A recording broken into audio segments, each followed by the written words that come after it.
a la casa del Señor. Sean bienvenidos a la casa del Señor. Hoy quiero tomar un versículo bíblico, una porción bíblica, menos monitor por favor, en donde generalmente nosotros estamos tomando los versículos bíblicos que son famosos, por así llamarle, y en el caso sería 2 de Timoteo 2:2, porque en cada curso de la Biblia nosotros tenemos este versículo que tiene que ver con hombres fieles que sean idóneos. Pero antes de ese versículo encontramos uno que da base y que da fundamento a todo lo que después el apóstol Pablo le dice a Timoteo, y es el versículo 1 allí en la segunda carta de Timoteo, capítulo 2, versículo 1.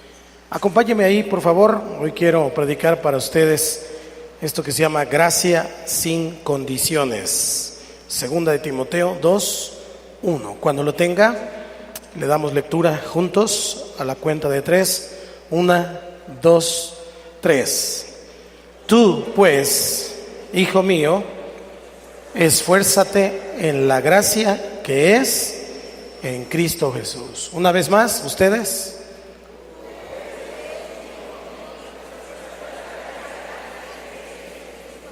Una vez más, 1, 2, 3.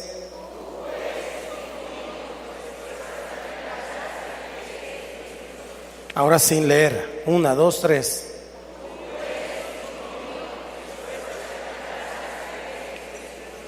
¿Ya se lo aprendió? Dígaselo al que está a su lado, sin leer. 1, 2, 3. Tú pues, esfuérzate en la gracia. Amén. Lo que estamos encontrando aquí es esfuérzate en la gracia. Pablo estaba entrenando a Timoteo para ser un buen soldado de Jesucristo. Un buen soldado de Jesucristo tiene que ver con alguien que está preparado para ir a la guerra, que está preparado para hacer trabajos en medio de contingencias, que es alguien listo para servir a su país, alguien listo para servir a su comunidad. Así que lo estaba preparando para eso. Pero es sorprendente lo que le dice. Dice, esfuérzate en la gracia. No le está hablando de un esfuerzo personal, no le está hablando de algo que tiene que ver únicamente con su habilidad o con su talento. ¿Qué es esfuerzo? Esfuerzo es una acción enérgica del cuerpo o del espíritu. Una acción enérgica del cuerpo o del espíritu. Por lo tanto, lo que Pablo le está diciendo a su siervo es: échale ganas, ponle energía, toma la decisión, pero tiene que ver con seguir a Dios, tiene que ver con fortalecerse en Dios. Esfuérzate en la gracia. Quiere decir entonces que el esfuerzo es nuestro, pero la gracia es de Dios. Significa que no es un esfuerzo que tiene que ver con mis habilidades, no es un esfuerzo que tiene que ver con mis fuerzas, sino tiene que ver con un esfuerzo que se enfoca en su poder, en su gracia. Así que debo esforzarme por confiar. Eso le está diciendo. Esfuérzate en creer, esfuérzate en confiar, esfuérzate en tener fe, esfuérzate en saber y reconocer que Él es soberano y que Él permite que pase lo que pase. Esfuérzate en entender que Él tiene el control. Esfuérzate en la gracia. Dígalo conmigo. Esfuérzate en la gracia. Quiero pensar en un término esta tarde, que es el término herejía. Diga conmigo herejía. ¿Qué es una herejía? Aunque hay muchas definiciones, herejía, para los términos que estamos hablando, ¿es una enseñanza desviada o es una enseñanza contraria a lo establecido? En nuestro caso, a la palabra de Dios. Si Dios nos dio su palabra porque es su palabra, entonces su palabra es verdad. Quiere decir que cualquier cosa que enseñe algo contrario, chueco o desviado a lo que dice la Biblia, entonces es una, no escucho, una herejía. Hay enseñanzas heréticas, enseñanzas desviadas, enseñanzas que no tienen que ver con Dios. Yo he descubierto, y esta tarde le voy a hacer una pregunta: ¿cuál cree que es la herejía más peligrosa del mundo? Ahora, esta herejía ni siquiera es tan descarada, ni siquiera es tan horrible como pudiéramos pensar cuando pensamos en la palabra herejía. Esta herejía es más bien sutil, es muy atractiva, parece como muy agradable, y además se ha venido practicando, ha sido favorita de las personas, de los seres humanos, desde tiempos del huerto del Edén, esta herejía, y es la herejía más peligrosa del mundo. Algunos pensarán la blasfemia contra el Espíritu Santo, etcétera, etcétera, muchas herejías, pero le voy a dar alguna pista.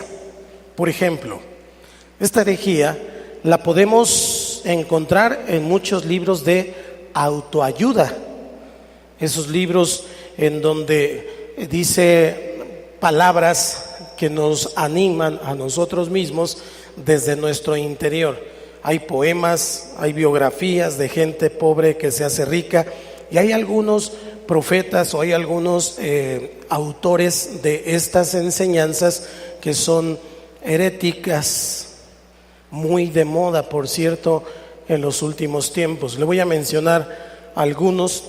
Napoleón Hill, por ejemplo, que tiene un libro que se llama Piense y hágase rico. Hay otro que se llama Robert Kiyosaki, Padre rico, Padre pobre, El cuadrante del flujo del dinero, y otros por el estilo que tiene que ver con esta herejía. Le estoy dando pistas, ¿ok? Y así puedo mencionar algunos otros libros. Yo he leído esos, no digo que no los he leído y por eso me he dado cuenta que son herejías. Y otros que de repente hasta en la secundaria los recomiendan, o por lo menos cuando yo iba a la secundaria, conste que dije iba, no estudiaba, como Juventud en Éxtasis, de Carlos Cuauhtémoc Sánchez, o el otro que se llama Un frito desesperado. No, es un grito desesperado, pero como dicen que es medio plagiario, entonces encontramos muchos profetas o muchos escritores acerca de esta herejía. ¿Todavía no? Bueno, esta herejía es un tema recurrente en muchos discursos políticos. Hoy está de moda. Además, en actos de graduación, florece mucho en el ambiente académico. ¿Todavía no? Le voy a dar otra pista. Alimenta nuestra soberbia, estimula la tendencia al egocentrismo, engrandece al yo. Son pistas. Esta es la herejía más peligrosa del mundo. Se llama humanismo. ¿Cómo dije? Humanismo. Se llama humanismo porque el humanismo quita a Dios del centro y entonces pone al ser humano en medio. Hace a Dios a un lado y pone al ser humano, por ser humano, en medio, y entonces es el yo del ser humano quien es el importante. Le voy a leer un escrito de 1849. Había un hombre que se llamaba William Ernest Henley. Vamos a echarle un poquito de música. ¿Me escucha? ¿Me escucha bien? ¿Sí? Yo siento como que estoy en una iglesia. Pues sí estamos en una iglesia, ¿verdad? Se llama Invictus. Invictus. Escuche esto. Este hombre nació con parálisis infantil. Desde muy pequeño padeció situaciones humanas y por lo tanto fue uno de los primeros humanistas que hubo en la época moderna y de donde se desprenden muchos asuntos como los derechos humanos. Ahorita le voy a hablar de eso. Pero dice: Necesito que entremos en el ambiente. Échale, Richie. Escuche, dice: desde la noche que sobre mí se cierne, negra con su insondable abismo, agradezco a los dioses, si existen, por mi alma invicta. Caído en las garras de la circunstancia, nadie me vio llorar ni pestañear. Bajo los golpes del destino, mi cabeza ensangrentada sigue erguida. Más allá de este lugar de lágrimas e ira, yacen los horrores de la sombra, pero la amenaza de los años me encuentra y me encontrará sin miedo. No importa cuán estrecho sea el camino, cuán cargada de castigo la sentencia, soy el amo de mi destino, soy el capitán de mi alma. ¡Yuhu! Ahí aplauden.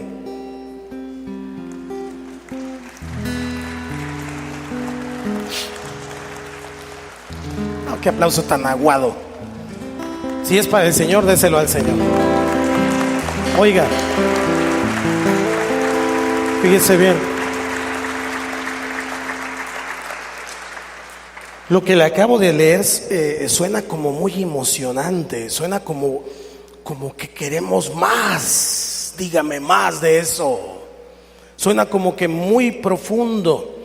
Después de todo, si tenemos una alma invicta y somos amos de nuestro propio destino, que se agarre el mundo, porque nos lo vamos a comer a pedazos, a rebanadas. Cuidado con el mundo. ¿Se da cuenta?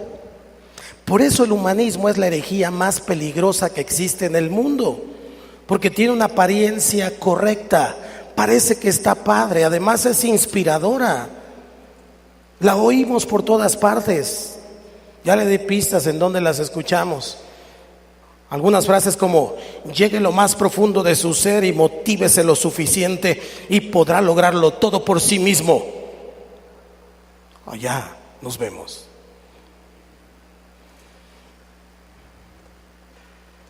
¿Sí estamos entendiendo el asunto o me regreso? Nada está fuera de tu alcance. Sigue adelante. Usted puede hacer de su persona lo que quiera. Incluso usted puede alcanzar el cielo. Es más, usted es fuerte. Usted es mejor que ninguno. Usted es el más grande que ha existido. Además, usted es guapo. Bueno, esa ya es una exageración. Se llama humanismo y a veces se ha infiltrado hasta en la iglesia cristiana. De repente algunos predicadores están metiendo este tipo de situaciones como para animar a la gente, como para que las personas se levante su ánimo y entonces digan: sí, yo puedo, yo puedo, yo puedo, en lugar de decir: todo lo puedo en Cristo que me fortalece. Por eso es la más peligrosa, porque es muy sutil, porque parece correcta, porque todo mundo la aclama, porque todo mundo quiere oír más. Está de moda el coaching, está de moda un montón de cosas y un montón de coachinadas que hacen a un lado a Dios y que le dicen al hombre: tú eres el mejor, tú eres el bueno, no te preocupes por los demás, que se preocupen los feos, tú eres guapo. Dile que está a tu lado: preocúpate.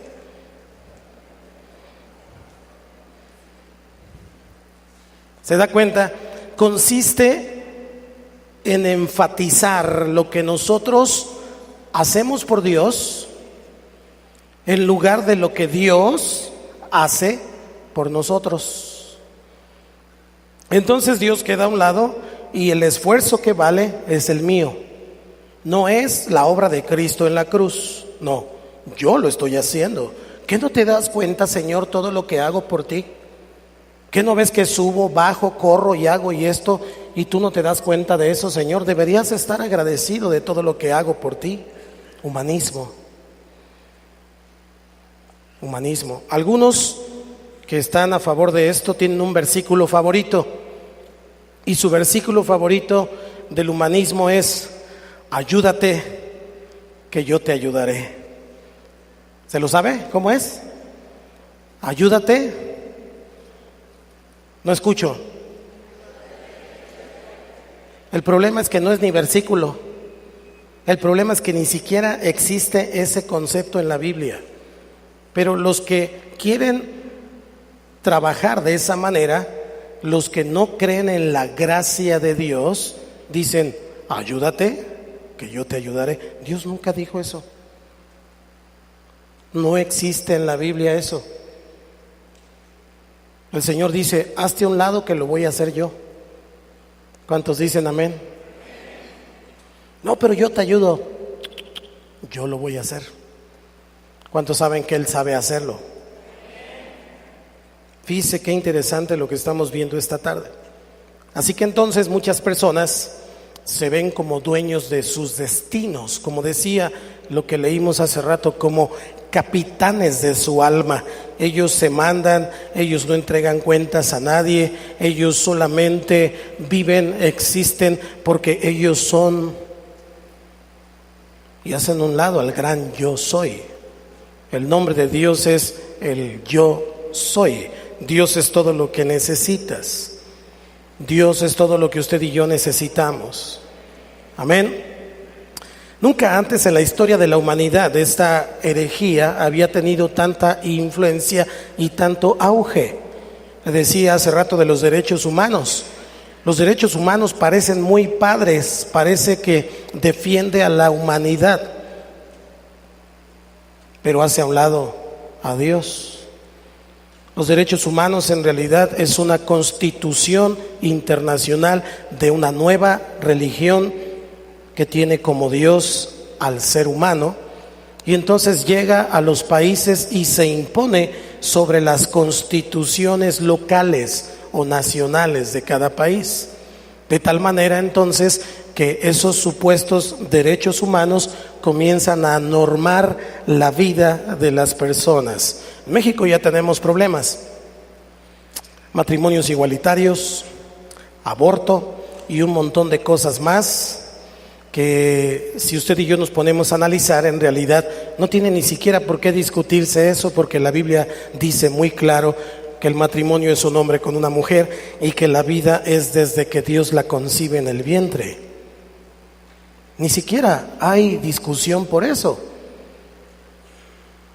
Pero los derechos, ¿qué? Humanos, que parece muy padre, y que la educación, los abogados, todas las esferas de la sociedad se los tienen que saber al dedillo, porque si no pueden incurrir en una falta de los derechos humanos, y le tienen más miedo a los derechos humanos que a la misma Constitución de la República. ¿Cuántos saben de lo que estoy hablando? Porque si no sabe, de todos modos le estoy dando la idea. Esa es la herejía más grande que existe. Es que es una antigua filosofía que está metida en el corazón del ser humano. Cuando la serpiente habla con Eva, le dice: lo que pasa es que Dios no quiere que tú sepas lo que Él sabe, pero tú puedes comer de ese árbol, come de ese fruto. Ahí nace el humanismo. Hacen a un lado a Dios y se pone ella, Eva, Adán, al centro. Y entonces lo que Dios dijo: no hagas, Él dice: ¿cómo de que no? ¿Cómo dijo? Están muy aguados esta tarde. Dile al que está a tu lado: despierta, manito.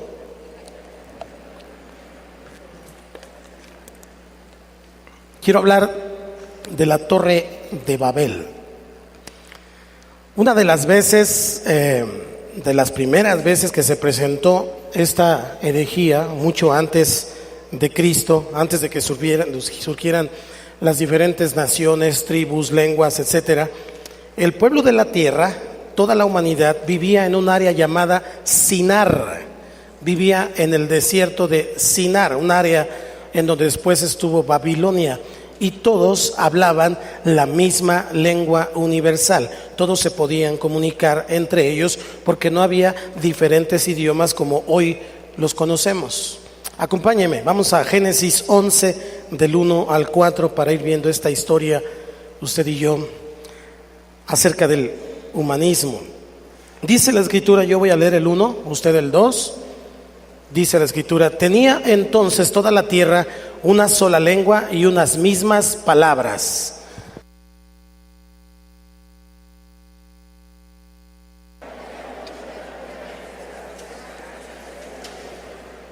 Y se dijeron unos a otros: vamos, hagamos ladrillo y cozámoslo con fuego.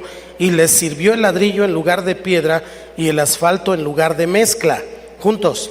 Y dijeron: vamos, edifiquemos una ciudad y una torre cuya cúspide llegue al cielo, y hagamos un nombre por si fuéramos esparcidos sobre la faz de toda la tierra. Una torre, fíjense bien.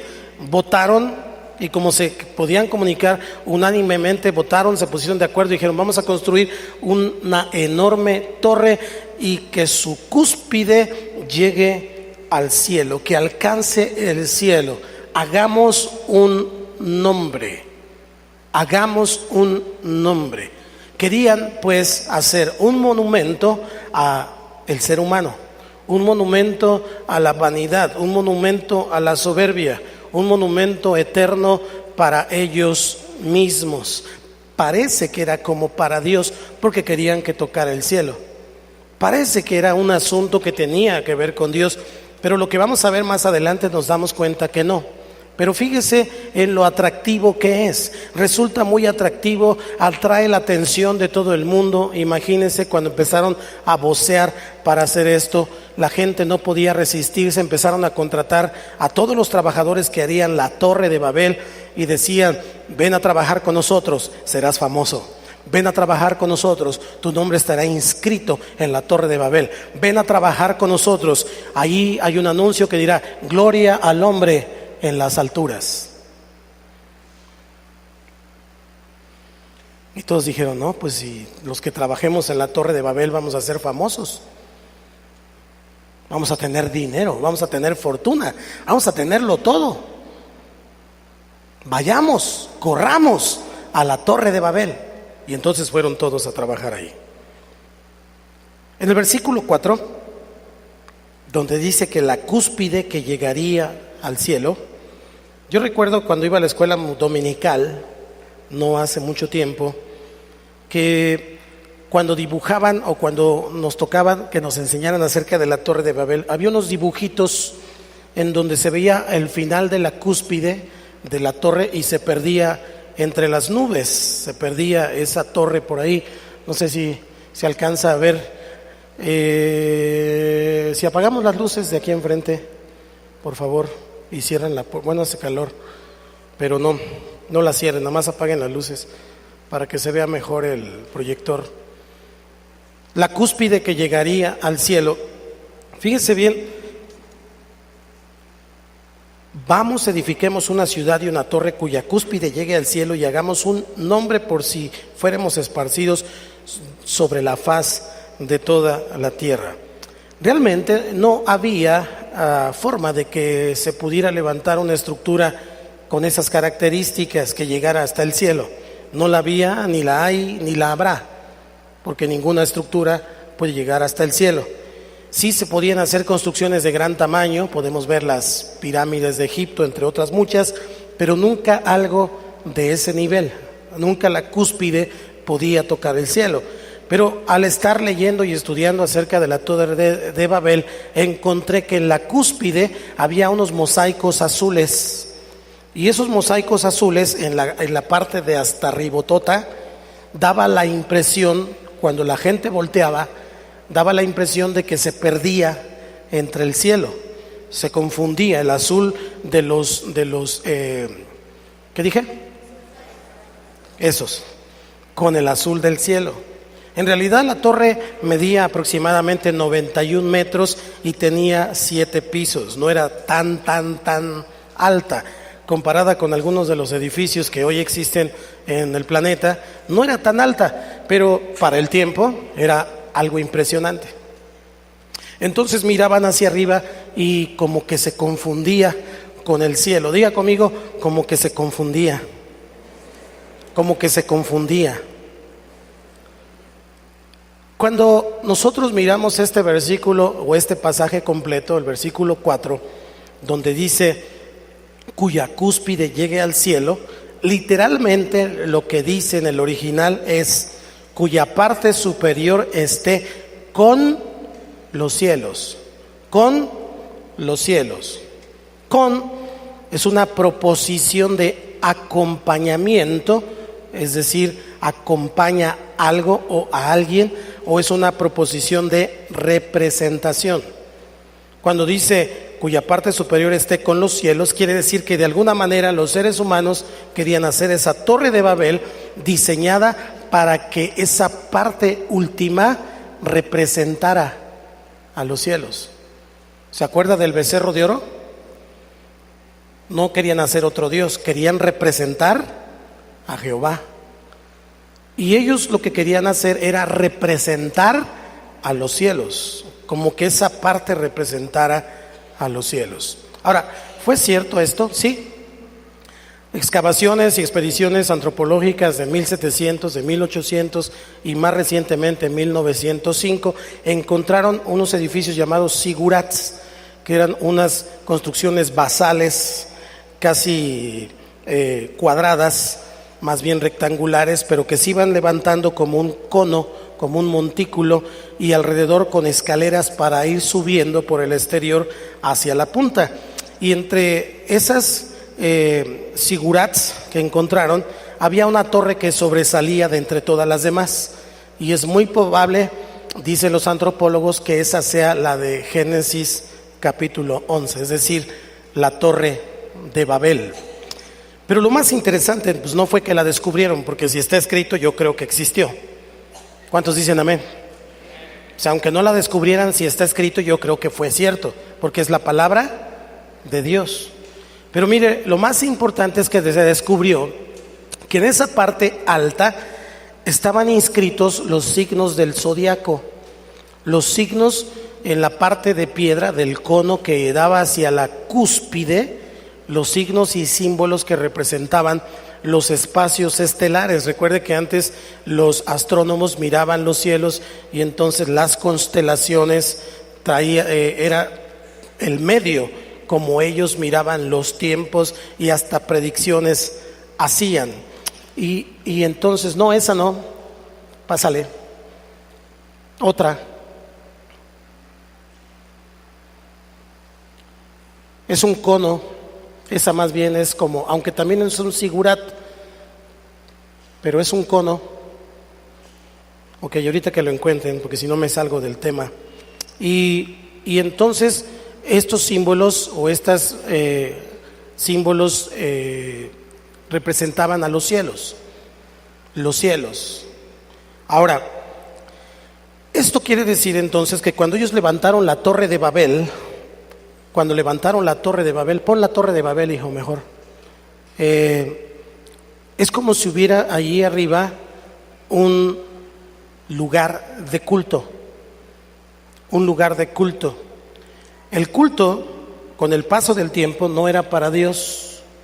No era para Dios. En realidad era para Marduk, el dios de Babilonia. Satanás, pues. Pero levantaron esta torre y cuando pusieron allí esos símbolos estelares, la idea era algo como esto. Decían, qué bueno que Dios nos ve desde el cielo, qué bueno que Dios nos contempla desde arriba, qué bueno que el Señor mira nuestra ciudad y se complace con nuestros esfuerzos, qué bueno que el Señor nos mira. Piensen en la fama que vamos a tener cuando alcancemos renombre. ¿Se acuerda que dijeron, hagamos un nombre? Piensen en eso. Dios no podrá negarse a bendecirnos. Dios no podrá negarse a darnos todo lo que necesitamos. Y eso es humanismo. Cuando nosotros estamos haciendo algo para que Él nos lo dé, cuando estamos esforzándonos por algo para que Él haga, en realidad es como hacerle manita de puerco a Dios y decirle, lo tienes que hacer. Lo tienes que hacer. Mira todo lo que estoy haciendo yo por ti. Mira mi esfuerzo. ¿Qué no ves que levanto las manos? ¿Qué no ves que danzo? ¿Qué no ves que hasta grito? Todo eso puede ser una expresión profunda del interior de alguien que ama a Dios. Pero también puede ser símbolos, también pueden ser únicamente un fingimiento para que los demás me vean que soy muy, pero muy espiritual. Aleluya. Tiene que ver con la motivación. ¿Por qué vengo a la iglesia? ¿Porque quiero encontrarme con Él? ¿O porque quiero que Dios me dé más ladrillos para seguir levantando mi torre de Babel? ¿Qué pensó Dios al respecto de lo que estaban haciendo? Vaya conmigo, no le voy a inventar nada. Vamos a leer la Biblia. Versículos 5 y 6. Ayúdeme a leerla. 1, 2, 3. Y descendió Jehová para ver la ciudad y la torre que edificaban los hijos de los hombres. Y dijo Jehová: he aquí el pueblo es uno, y todos estos tienen un solo lenguaje, y han comenzado la obra, y nada les hará desistir ahora de lo que han pensado hacer. ¿Qué pensó Dios acerca de esta construcción tan original? Piénselo. No existían construcciones de ese tipo. Era algo nuevo, era algo innovador, era algo que finalmente nunca antes se había visto. Deberían de darles un premio, deberían de darles un aplauso a todos los habitantes del Sinar, porque están haciendo algo que ni a Dios se le había ocurrido. ¿Estamos acá? Pero Dios descendió y dijo: ya se me están poniendo locos estos. Ahora, no se equivoque. Usted y yo venimos del polvo. Diga conmigo: no soy nada. Yo tampoco. ¿Ok? Pero Dios vino a la humanidad y sopló su aliento. Ese ADN que usted y yo tenemos como seres humanos, porque solo a los seres humanos nos dio ese privilegio, nos hace seres creativos. Nos hace personas pensantes, nos hace personas que tienen visión, que proyectan, que tienen capacidad de planificar, que tienen un montón y un sinnúmero de cosas que el resto de la creación no tiene. Es decir, tenemos el sello, el implante de Dios en nosotros. Entonces el ser humano con su esfuerzo puede lograr cosas increíbles. El ser humano con su esfuerzo y echándole ganas puede ir a la luna, por ejemplo. Puede ganar medallas olímpicas, puede romper récord Guinness, puede correr más rápido que antes, puede saltar más alto que antes. El ser humano con su esfuerzo puede hacer grandes cosas, y muchas de esas cosas son maravillosas. Monumentos, grandes construcciones, grandes diseños, ciudades hermosas. El ser humano tiene esa capacidad. Lo que estaban haciendo, la Torre de Babel, era algo único, original, maravilloso, padrísimo, pero Dios no estaba de acuerdo. Es el único problemita. Entonces no podemos subestimar la habilidad de los seres humanos. Somos muy hábiles. El ser humano ha hecho un montón de inventos que han servido para la vida y otros para la guerra, para matar personas. Pero Dios mismo lo reconoce. Ahí en el versículo dice: he aquí el pueblo es uno. El pueblo es uno, y todos ellos tienen un solo lenguaje, y han comenzado la obra, y nada les hará desistir. Dios reconoce que cuando el ser humano se une, tiene fuerza, que cuando se une tiene habilidad, pero cuando se une para las cosas de Él, entonces Él lo autoriza. Cuando se une para las cosas que Dios no mandó, entonces Dios obstruye. versículo 7. Vaya conmigo al versículo 7. Ayúdeme a leerlo. 1, 2, 3. Ahora pues, descendamos.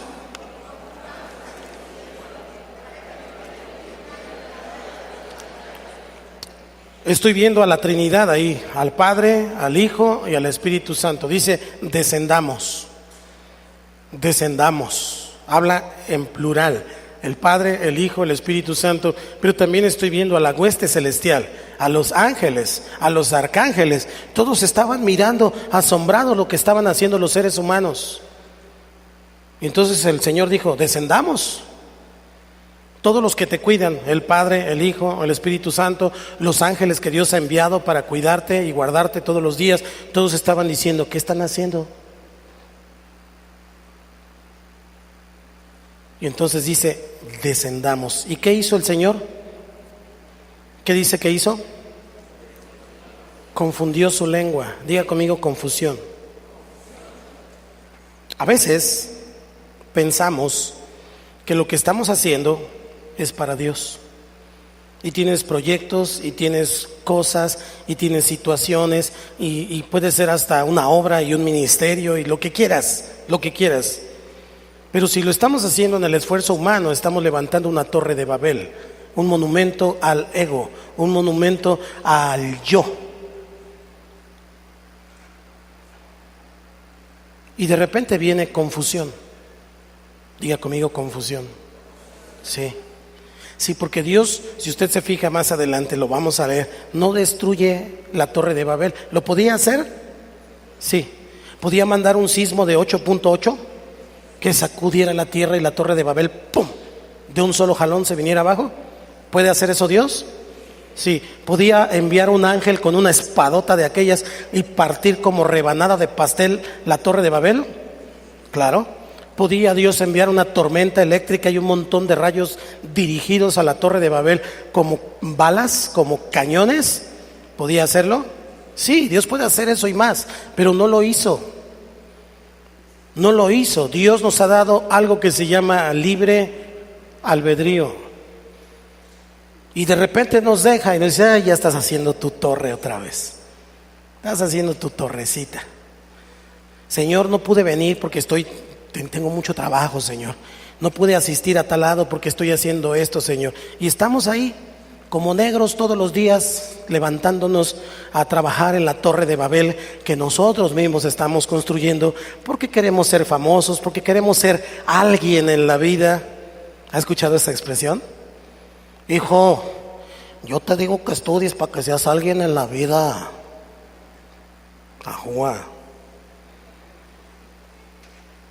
Bueno, entonces no es nadie.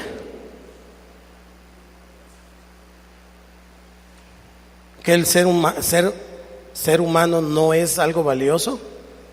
Pudo haber sido un pájaro, pudo haber sido un perro, pero es un ser humano, no es nadie.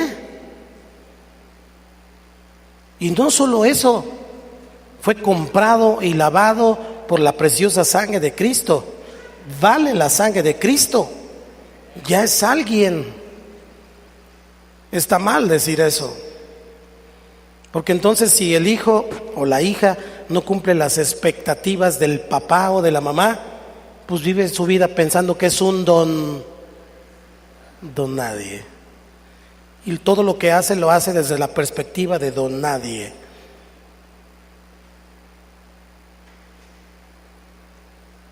Porque como no se puso a hacer su torre de Babel, o a lo mejor sí, pero no la hizo como debía.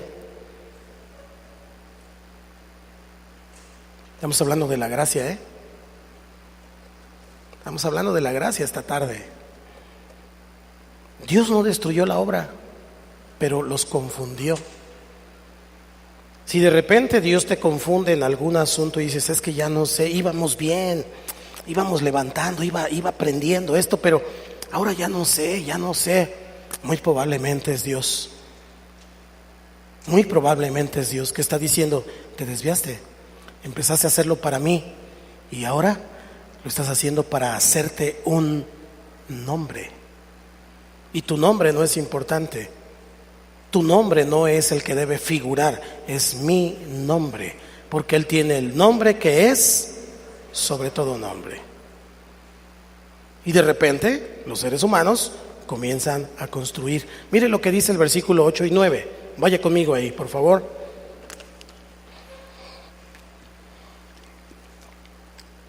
Así los esparció Jehová desde allí sobre la faz de toda la tierra, y dejaron de... Cuando Dios trae confusión, dejan de hacer las cosas. Pero esa confusión puede ser para que entonces el hombre diga: me equivoqué. El orgullo se ha destruido, la vanidad se ha destruido, y diga: tengo que volver a empezar, tengo que regresar al Señor, porque me equivoqué, empecé a levantar una torre. Pero dice que ahí se confundieron las lenguas. Imagínense que están todos hablando el mismo idioma y nada más de repente uno empieza, y el otro, y el otro empieza a hablar en inglés y el otro empieza a hablar, todo el mundo diferente, ya no se entendían. ¿Qué hicieron? Se buscaron los que hablaban más o menos iguales, se entendían, hasta los de señas, ¿no? Y finalmente se apartaron todos, y entonces ahí nacieron los tribus, los clanes, las diferentes lenguas, porque hubo confusión. ¿Por qué creo que esto es cierto? Porque en el capítulo 2 del libro de Hechos, cuando viene el Espíritu Santo y llena a la gente, ¿qué pasa con ellos?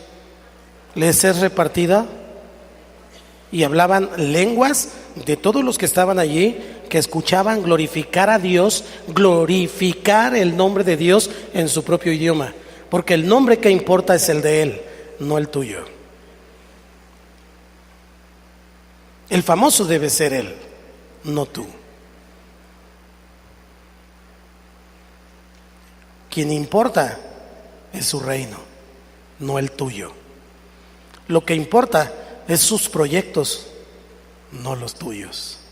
Lo que importa es que alcancemos sus sueños, no los nuestros. Porque entonces estaríamos persiguiendo una torre de Babel. Dice la Escritura, me faltó el versículo 9, ayúdenme a leerlo. 1, 2, 3. Por esto fue llamado el nombre de ella Babel, porque allí confundió Jehová el lenguaje de toda la tierra, y desde allí los esparció sobre la faz de toda la tierra. Imagínense, generaciones y generaciones cruzaron la tierra del Sinar, y cuando pasaban por allí veían esa construcción tan maravillosa que se quedó a medias. Diga conmigo, a medias. Se quedó a medias, y veían la construcción allí y decían: híjole, estaba bien padre, ¿por qué no le habrán seguido? Y seguían su camino y pasaban generaciones y generaciones. Después se estableció en esa tierra un gran imperio que se llamó Babilonia, la gran Babilonia. Y entonces Nabopolassar, uno de los gobernantes, quiso volverla a construir o a recuperar y continuar con esa obra. No pudo. Vino Nabucodonosor, tampoco pudo, y así muchas generaciones. Incluso Alejandro, cuando estuvo todo el imperio de Alejandro Magno, quiso hacerlo, se quedó a medias otra vez, porque requería de mucho esfuerzo, mucho trabajo, mucho dinero, y entonces no pudo concluir esa obra, porque era algo que Dios no había permitido. No era algo que Dios había mandado. Si Dios lo hubiera mandado, hubieran alcanzado su propósito, pero Dios no lo mandó. Entonces los confundió. A veces cuando estás confundido no es tan malo.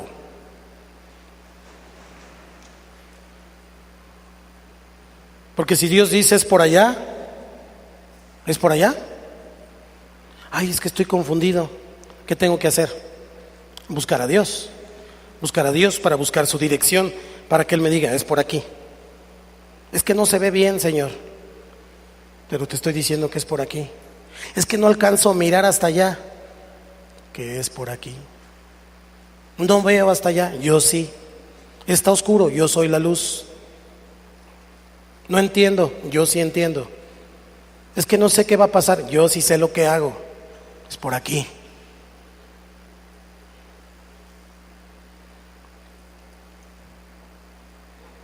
A pesar de todo eso, la humanidad no aprendió la lección que Dios se proponía enseñarle en Babel. Y en estos tiempos hemos restaurado y entronizado aquello que Dios proponía eliminar, el humanismo. Hoy es una filosofía tan fuerte, tan arraigada, y entonces algunos dicen, es que yo quiero construir una torre, yo tengo mis sueños, yo tengo mis habilidades, yo tengo esto, y la pregunta es, ¿por qué? Pues porque quiero ser alguien en la vida. Aleluya. Quiero ser alguien en la vida, quiero ser famoso, quiero que la gente me reconozca, necesito ser grande, quiero ver qué se siente, esa sensación de triunfo, ese sentimiento de ser el mejor, de sacar 10.10. Ya ni siquiera el 10 le es suficiente. Orgullo. El apóstol Pablo decía, por la gracia de Dios, soy lo que soy.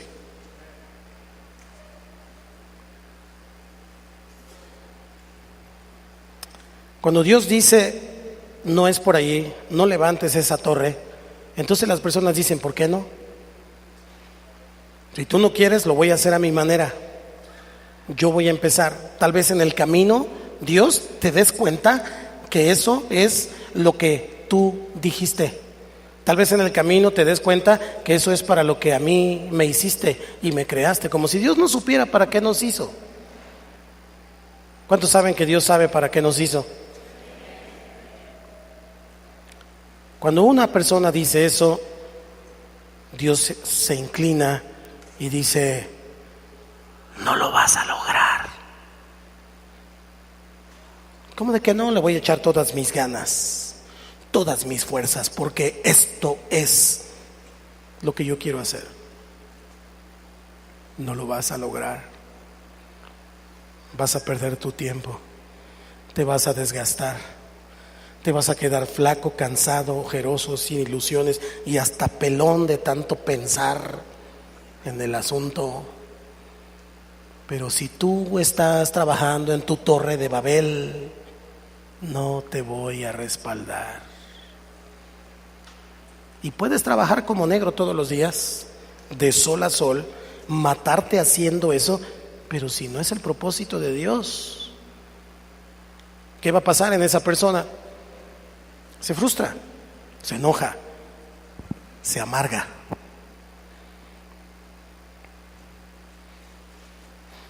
¿Alguien ha comido algo amargo últimamente? Dígame algún sabor amargo, algo que se muerda y quede la boca amarga. ¿Ah?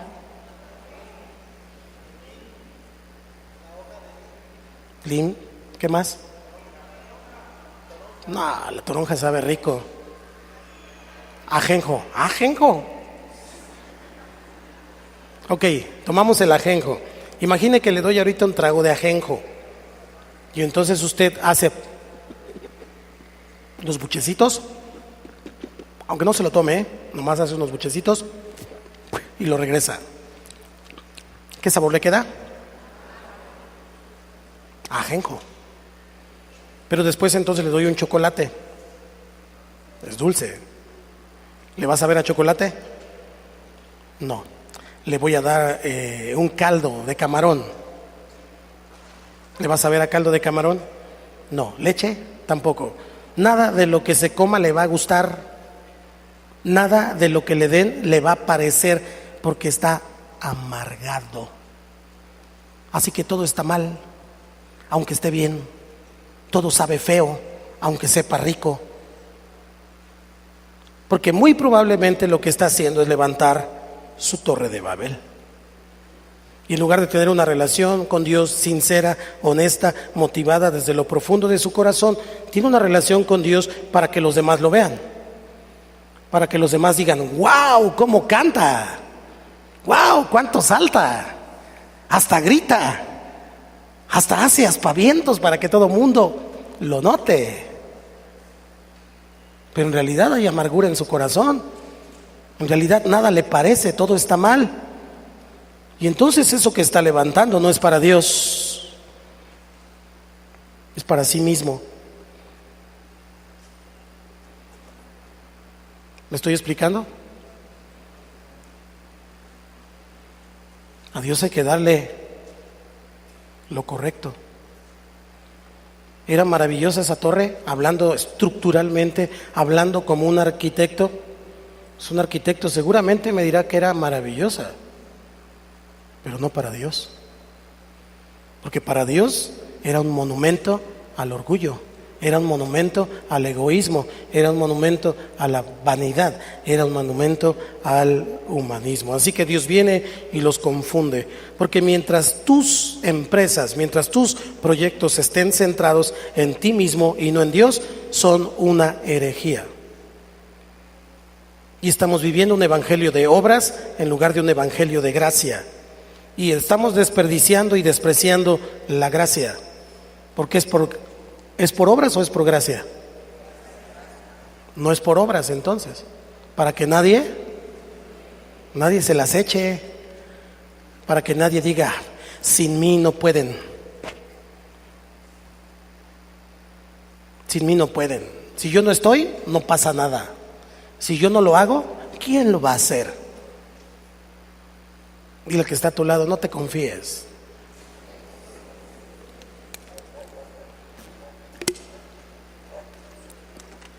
Dios te ha dado un trabajo, un ministerio, una empresa.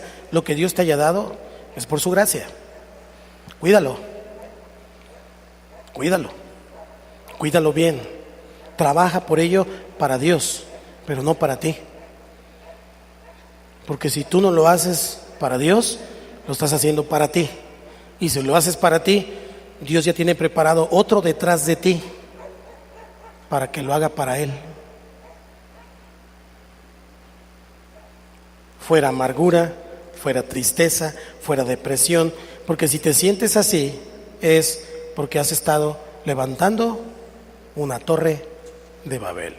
Si tú lo haces para Dios, lo demás es lo de menos. Si tú lo haces para Dios, la frustración, el cansancio y todo lo demás es lo de menos, porque lo estoy haciendo para Dios. Ejemplo muy sencillo. Mamá hace la sopa, hace la comida, hace lo que tiene que hacer para su familia, pero está quejándose todo el tiempo. Yo estoy aquí en la cocina, todo el mundo anda en la calle, yo tengo que estar haciendo aquí todo esto. Le echa la sal así con saña, agarra el jitomate y muere jitomate. Cuando llega la familia dice, ahí está, coman. Casi aventado el plato. Los demás así. Y si alguno osa decir, otra vez sopa de fideo, ¿qué? ¿No te pareció? Aquí no es restaurante. Vete a comer en otra parte. Está amargado. ¿Sabe por qué? Porque lo está haciendo para ella. Lo está haciendo para su propia vida. Y por eso está frustrado. Y puede ser lo mismo con el esposo. Llega de trabajar y exactamente lo mismo. Pero ¿qué le parece entonces que esta dama dice, Señor, gracias, porque tú nos diste esta comida? Y desde que comienza a cortar y a preparar, bendice los alimentos. Y Señor, gracias porque tú les vas a dar a mis hijos, a mi familia, el alimento. Cuando ya está preparado, lo hace con amor, con gozo, con alegría y 3 pizcas de sal. Y entonces lo pone en la mesa. Cuando llegan a comer, aunque alguno diga alguna cosa, dice, no, está bien, tú dale gracias a Dios, mañana Dios nos dará otra cosa, pero tú tranquilo. No se prende igual que todos. ¿Estamos acá? Porque lo está haciendo ¿para quién? Para Dios. Mi hermano, salga a trabajar para Dios. No salga a trabajar para su familia, porque a veces la familia es medio malagradecida. Salga a trabajar para Dios. Dé su mejor esfuerzo para Dios. Ni siquiera lo haga para usted. Dios lo va a bendecir si usted lo hace para Él. Y así cada uno de nosotros, los que estudian, estudien para Dios, no para que sean un cabezón, el más famoso de todo México, sino para que el nombre de Cristo sea exaltado.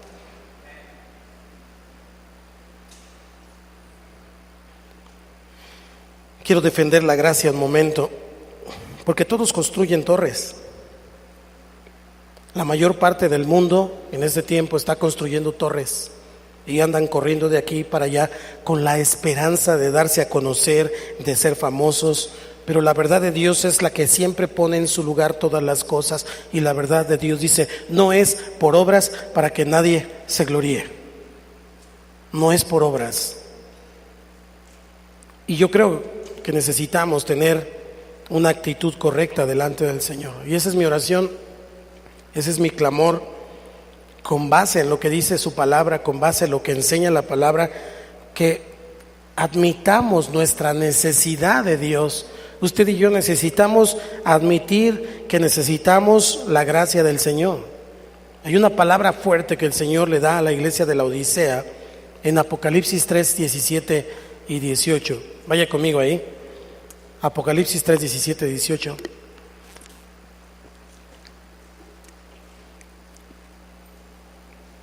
¿Lo tiene? Dice, porque tú dices, ¿ya está ahí? Ok, léala conmigo, 1, 2, 3.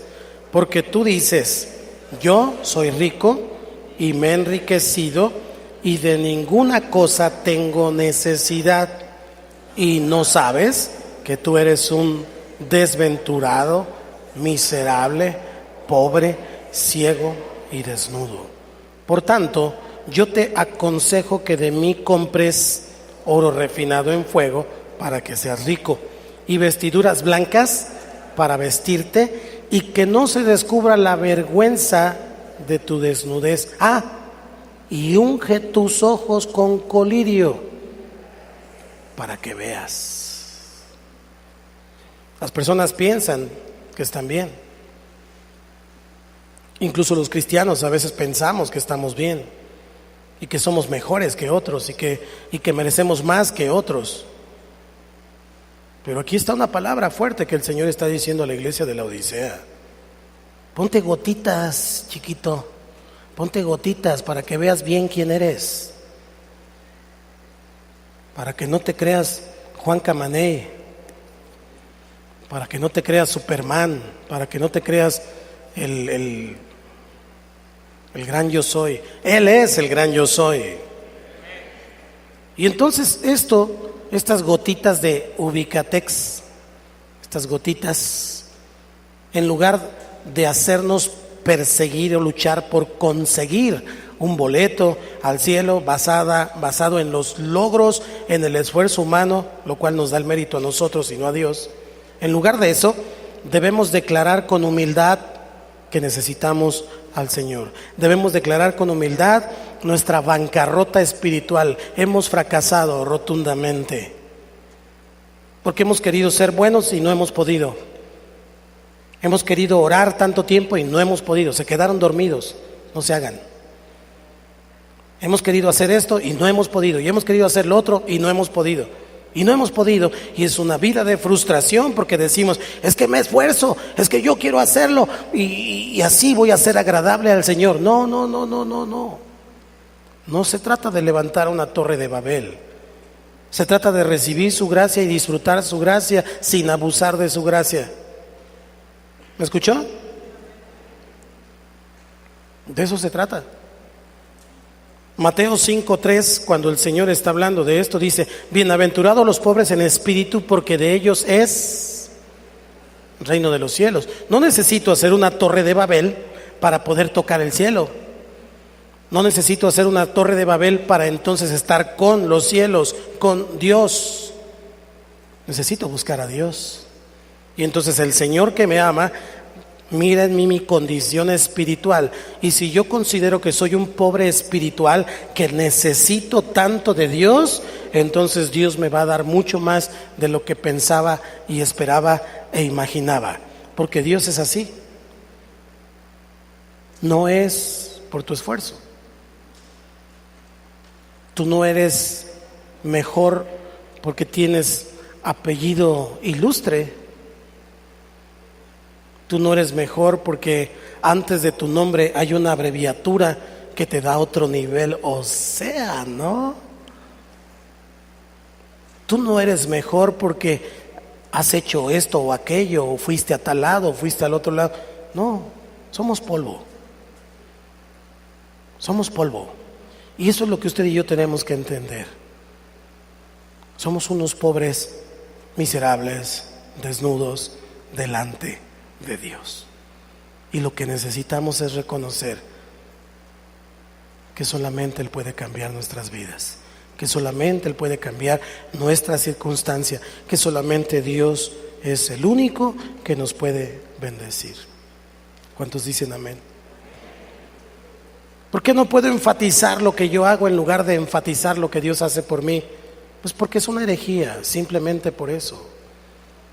Tú no puedes subrayar tus obras, tienes que subrayar su obra en la cruz. Tú no puedes hablar a las personas de todo lo que tú has hecho, de lo grande que eres y de todas las cosas que has logrado.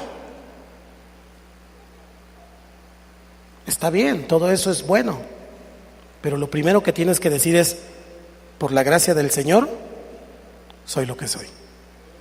Por la gracia del Señor he alcanzado esto. Por la gracia del Señor, que ha tenido misericordia de mí, soy salvo. ¿Cuántos dicen amén? Si exalto mi propio esfuerzo, si trato de esforzarme y luchar por alcanzar mis propios logros, en realidad estoy insultando la gracia de Dios. Es como si no me importara lo que Él ha hecho. Así que no puedo decirle a Dios: Señor, no puedo estar contigo porque tengo mucho trabajo, porque estoy haciendo aquello o estoy haciendo lo otro. Está levantando una torre de Babel. Dios tiene su tiempo y es exclusivo de Él. ¿Cuántos dicen amén? Es de Él. Él te da 24 horas al día. ¿Cuántos tienen 22? ¿20? ¿Alguien tiene menos de 24? Ok, todos tenemos 24. Entonces Dios tiene su tiempo es exclusivo de Él. Tengo que organizarme de tal manera que el tiempo de Dios, ¿de quién es? De Dios. Usted y yo, mis amados hermanos, no podemos arrebatarle el mérito a Dios. Los méritos, los reconocimientos, las palmas, la alabanza, la adoración, todo eso se lo merece Jesús. No me lo merezco yo, no se lo merece usted, se lo merece Jesús. Así que lo que yo tengo que hacer es recibir la gracia sin condiciones, porque Él me da su gracia sin condiciones y tengo que recibirla. Por eso voy a lo que le dijo Pablo a Timoteo para ir terminando. Le dijo: tú pues, hijo mío, esfuérzate en la gracia. Esfuérzate en la gracia. En otras palabras, le está diciendo: esfuérzate en ser humilde, esfuérzate en perdonar, esfuérzate en dar, esfuérzate en servir, esfuérzate en adorar, esfuérzate en clamar. Abre tu boca tantito. Esfuérzate en la gracia, esfuérzate en creer, esfuérzate en tener fe, esfuérzate. Tú pues, hijo mío, esfuérzate en la gracia.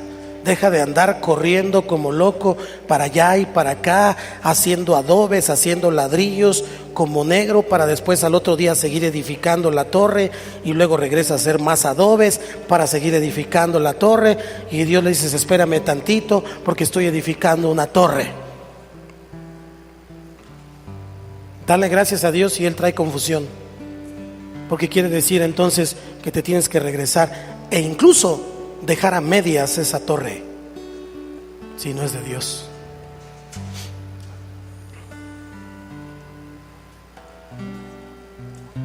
No quiero concluir yo, quiero que sea el apóstol Pablo el que concluya esta tarde. Efesios capítulo 2, versículo 4 y 8. Con esto vamos a concluir.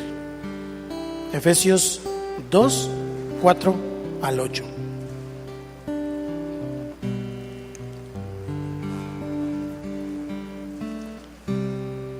Pero Dios, que es rico en misericordia, por su gran amor con que nos amó, aun estando nosotros muertos en pecados, nos dio vida juntamente con Cristo.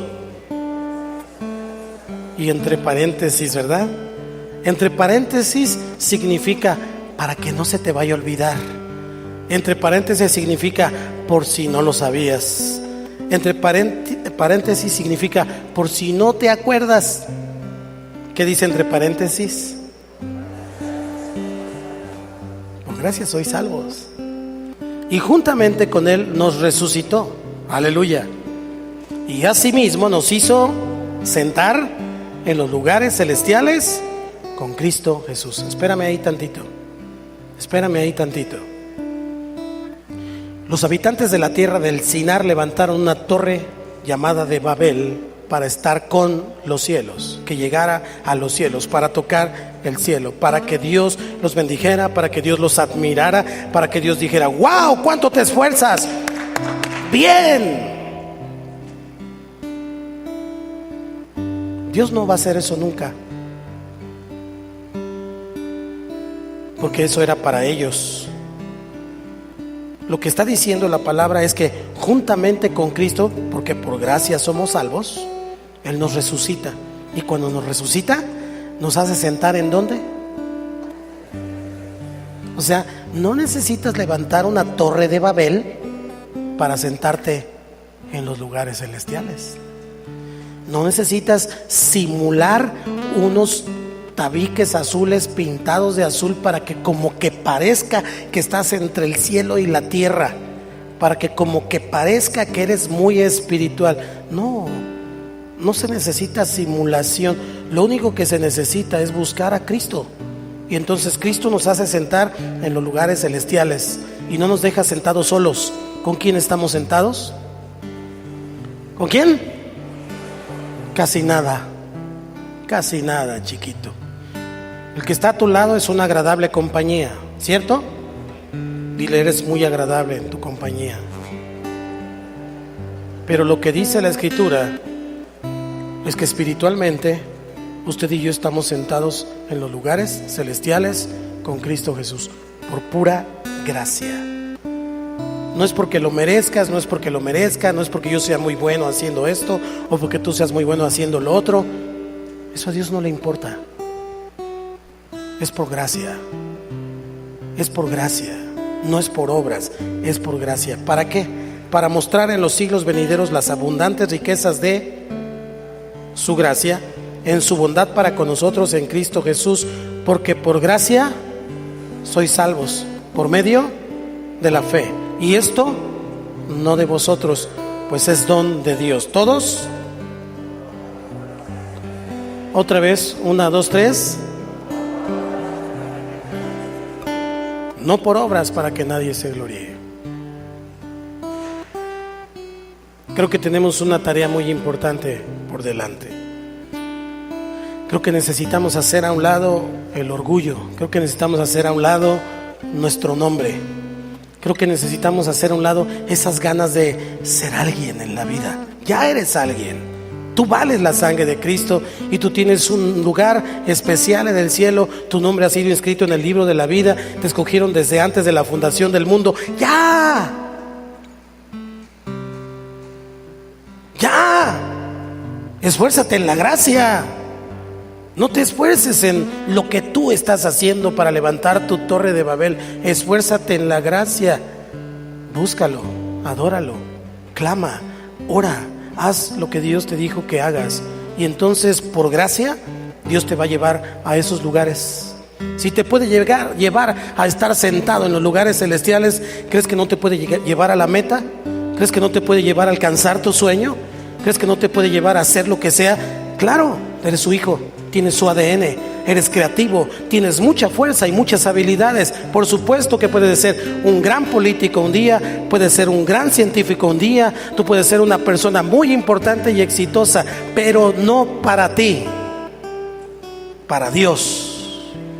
Y si lo haces para Dios, entonces Dios te va a dar su cobertura y Dios te va a dar su provisión. Decide si quieres seguir levantando tu torre de Babel o quieres recibir la gracia sin condiciones. Cierra tus ojos ahí en tu lugar. Y para empezar, comienza a decirle al Señor: perdóname, me arrepiento porque yo he estado tratando de hacer cosas para mí. Quiero ser el más famoso, quiero ser el mejor, quiero ser el primero de la clase, está bien, solo hazlo para Dios. Que sea Dios el que reciba la gloria, no tú. Que sea el Señor el que reciba la alabanza, no tú. Habla con Él, por favor, habla con Él. Te lo pido en el nombre de Jesús, habla con Él. Yo no puedo hablar con Él por ti. La relación con Dios es personal.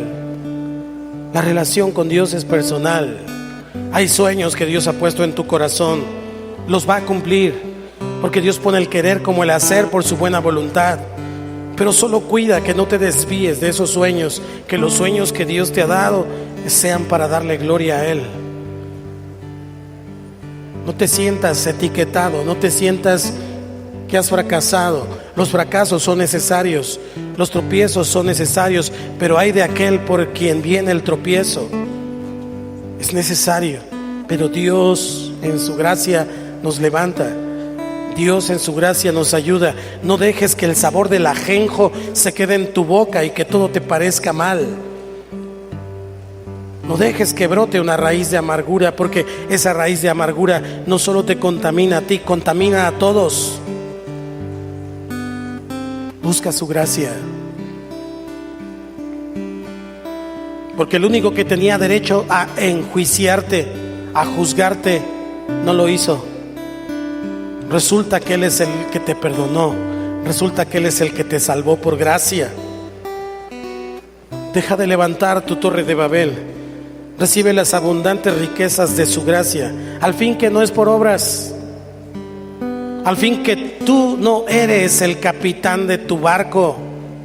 El capitán de tu barco se llama Jesús. Deja que Él te guíe, deja que Él lo haga, porque Él te da gracia, gracia sobre gracia, gracia sin condiciones. Es tiempo de levantarte y es tiempo de esforzarte en la gracia.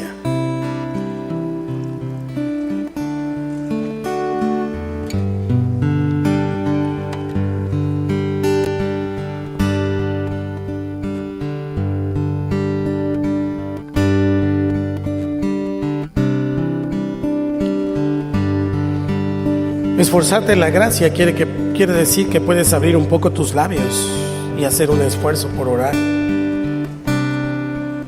Esforzarte en la gracia quiere decir que tienes libertad para doblar tu rodilla o ponerte a cuentas con Dios, que tienes libertad para hacer lo que sea, porque estamos en la libertad con que Cristo nos ha hecho libres, para ponerte delante de su presencia. Él es tu faro, Él es tu guía, Él es tu Señor.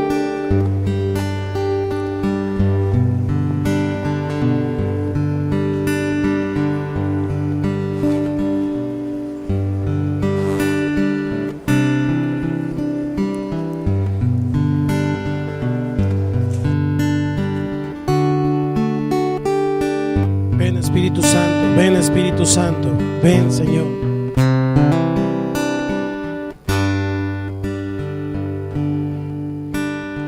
Sublime gracia del Señor, que a un pecador salvó.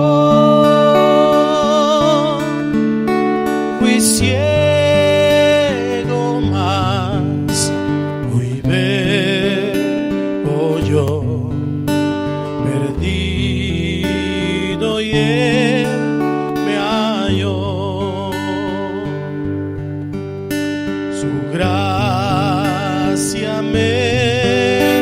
enseñó a temer, mis dudas ahuyentó.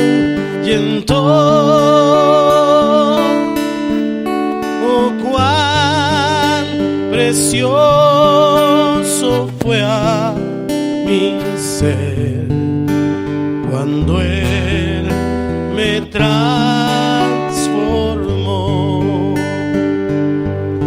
De mis cadenas libre soy, mi Salvador me rescató, y como el mar fluye su amor, sublime gracia y amor.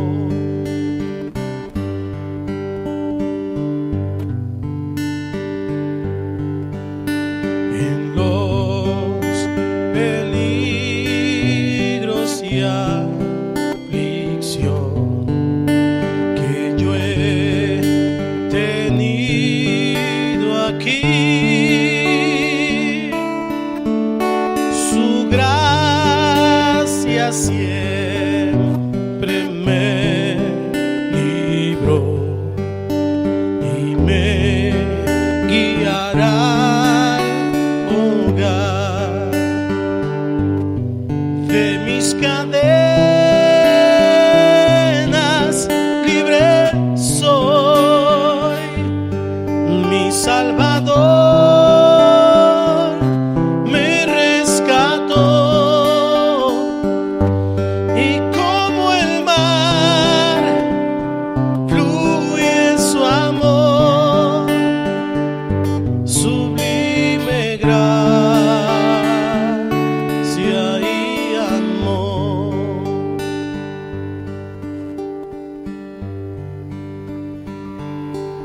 Y cuando en Sión por siglos mil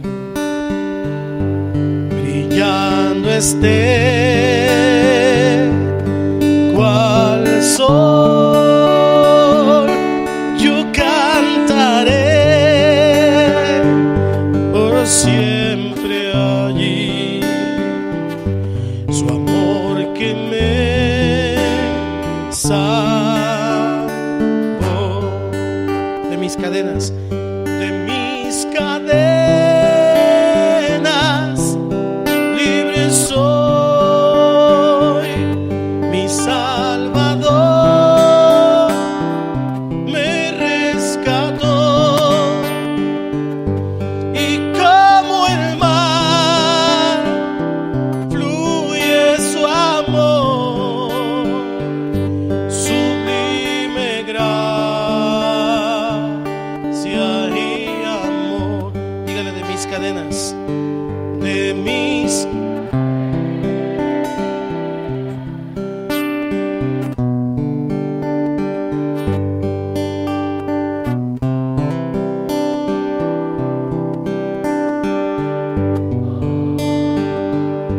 y como el mar fluye su amor, sublime gracia.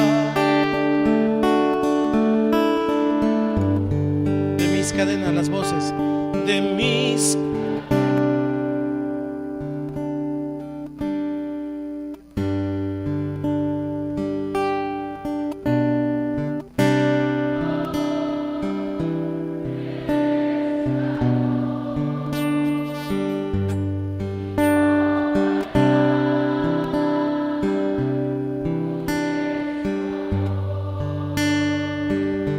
sublime gracia.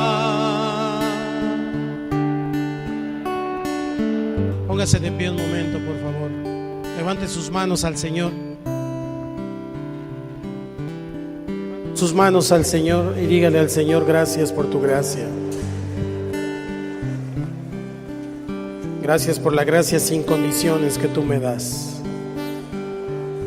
Ayúdame a vivir, ayúdame a entender que no es por mi esfuerzo, que no es por mis habilidades, que no es por todo lo bueno que yo pueda hacer en algo, sino que es por tu gracia.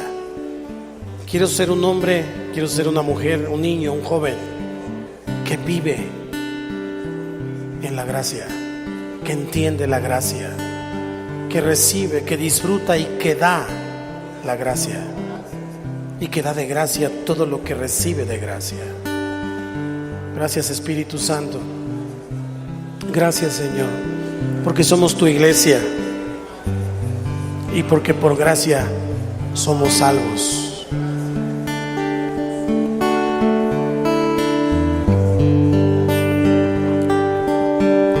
Sublime gracia del Señor, que a un pecador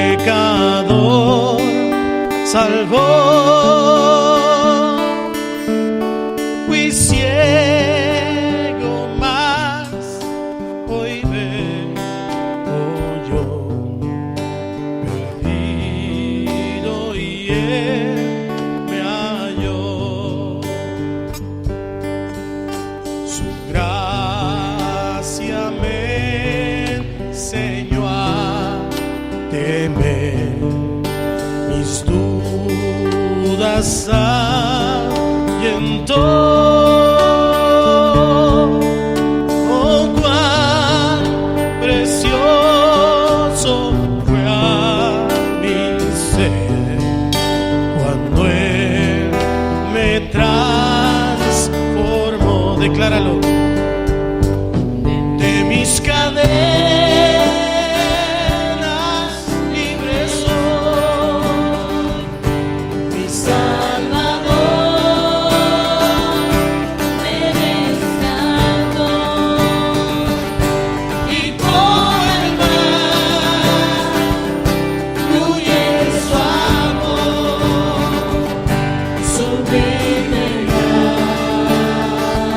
gracia y amor. De mis cadenas, de mis cadenas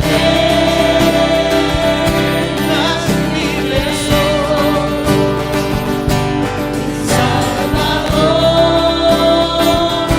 me rescató,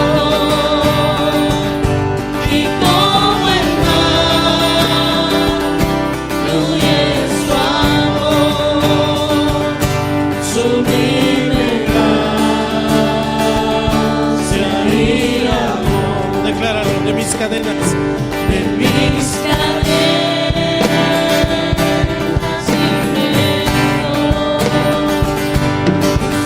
Salvador me rescató,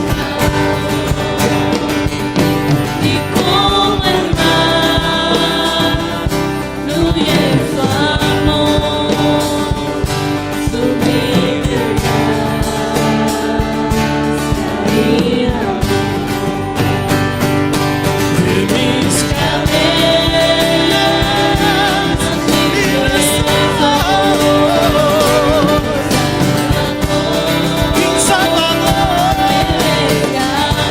rescató, y como el mar fluye su amor, sublime gracia y amor.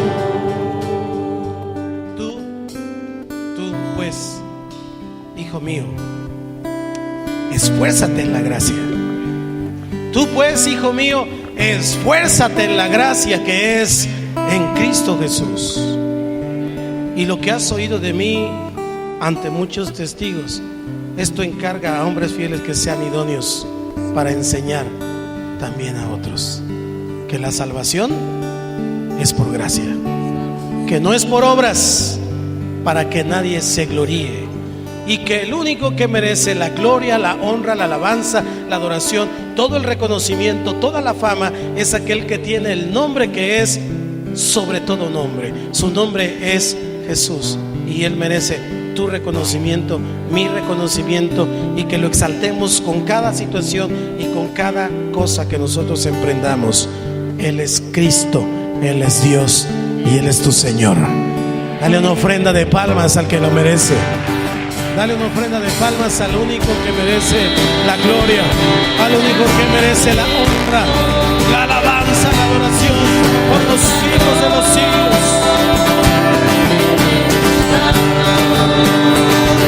Y como el mar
Esta tarde, si Dios ha hablado a tu vida y tú no has entregado tu vida a Cristo, yo quiero guiarte a hacer esta oración, esta confesión de fe, esta declaración de fe junto con toda la iglesia.